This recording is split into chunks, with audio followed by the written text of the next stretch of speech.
Monsieur le Président, mes chers collègues, je remercie le travail qui a été effectué et l'organisation effectivement des différentes réunions préalables, même si j'aurais préféré que les demandes que nous avons formulées au cours de ces réunions soient prises en compte.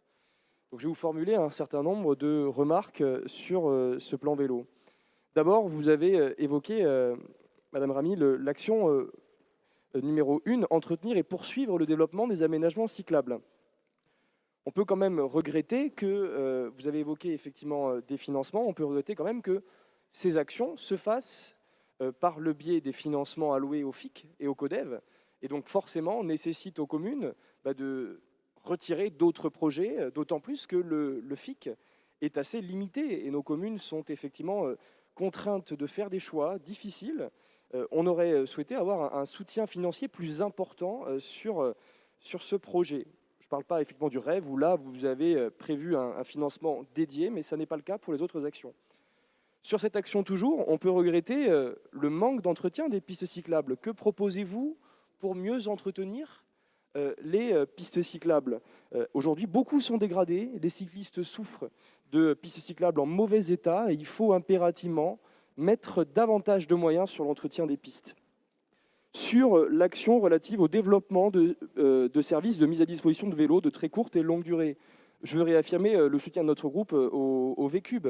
C'est un outil qui est très important pour permettre à nos habitants de faire du vélo. Et il faut, et j'espère que dans le prochain projet de DSP, vous l'aviez évoqué, on aura une augmentation du nombre de stations VCube, on aura effectivement aussi une généralisation du vélo électrique.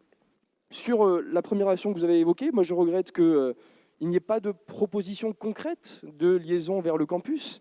La ligne 8 que vous évoquez du rêve va effectivement desservir le campus et le relier à la vélorue d'Andicol à Bordeaux, mais pour le Courgan-Métard et pour un certain nombre d'autres axes, on attendait des propositions plus fortes. Il faut que les études accélèrent sur ce projet parce qu'aujourd'hui, la situation est totalement inadmissible en matière de liaison entre le centre-ville de Bordeaux et le campus.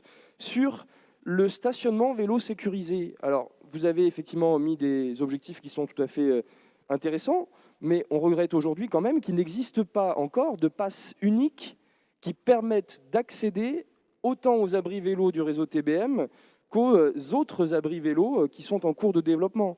Même le pass unique qui a été créé par TBM, qui permet d'accéder aux abris vélos, n'est pas valable, ne fonctionne pas sur tous les abris vélos encore, pour des raisons d'incompatibilité biétique. Je prends par exemple les exemples des abris vélos de Pexoto et des Arts et Métiers dans ma commune.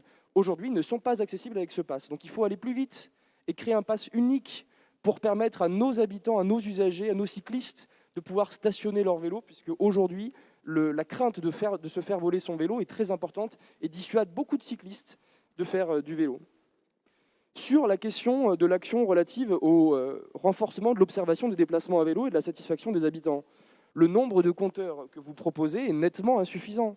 Votre objectif, c'est au moins un compteur par commune. Il en faudrait beaucoup plus. Si on veut aujourd'hui objectiver les besoins des cyclistes, si l'on veut avoir une politique cyclable qui réponde vraiment aux besoins de nos habitants, il faut qu'on sache précisément quels sont leurs besoins. Et ça passe par des données statistiques plus importantes, des données quantitatives plus importantes. Et aujourd'hui, les objectifs que vous fixez sont nettement en deçà de ce dont nous avons besoin pour avoir une ambition à la hauteur de ce que souhaitent nos habitants. Autre manque aussi important, les données de sécurité routière, elles ne figurent pas.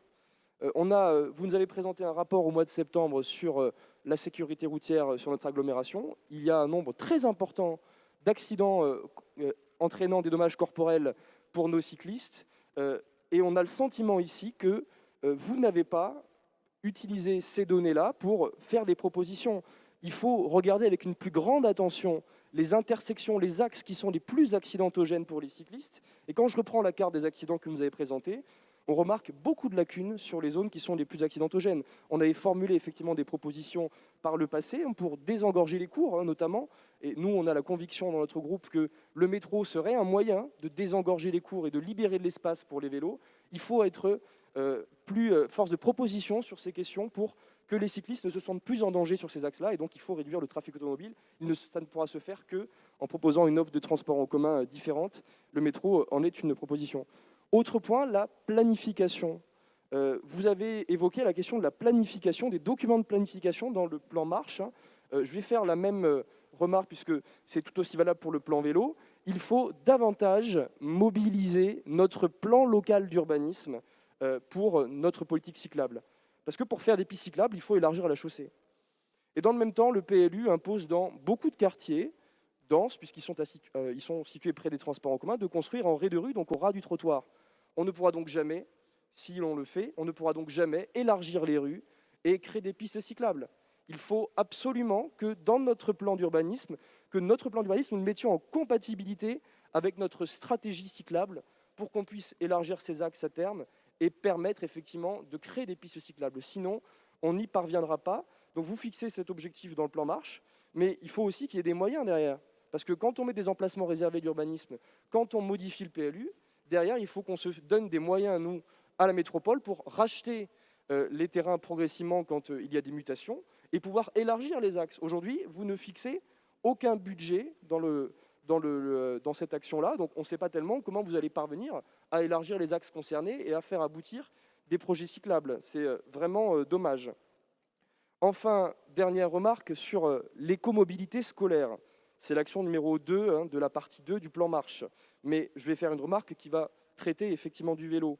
Vous comptez soutenir l'acquisition de Rosalie, qui sont effectivement ces véhicules qui permettent de transporter 7, 8, 9 personnes, notamment des enfants, pour les emmener à l'école, où tout le monde pédale et ça fait avancer effectivement la Rosalie.